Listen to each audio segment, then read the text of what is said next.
Mark Steck here, self-proclaimed normal guy. We've got two trails, and they're really nice trails. Which one's a set? Well, I just walked up here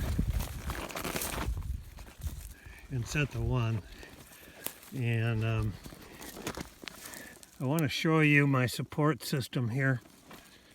I think it's unique in that it is a stake, a T-bar stake, and the wire coming off, the support wire coming off. We call it the all-in-one at Dakota Line, and it's very easy.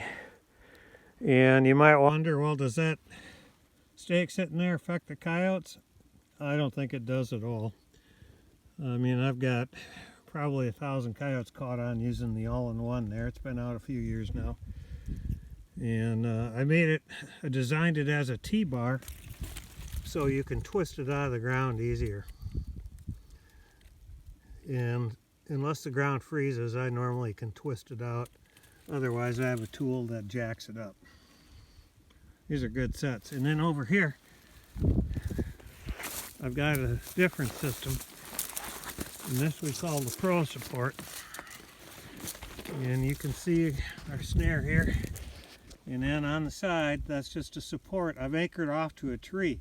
And so this is a smaller support. It's only in 3 inches maybe. It's got a little diamond shaped thing on the bottom so that it doesn't spin. And I like that better because I don't have to pull stakes when I'm pulling. If I can anchor off to something, I will. And in this case, I found a live tree, maybe 2 inches around to the right of the trail. Take a look at this snare. Whoever at Dakota Line made this, I'm going to give a raise to. Perfect snare. I love that loop. It's just perfect. And a loaded snare, the big advantage is it's wider. Covers the trail better. The top side is not as high. I risk catching a deer by the head way less than I do with a teardrop shaped loop.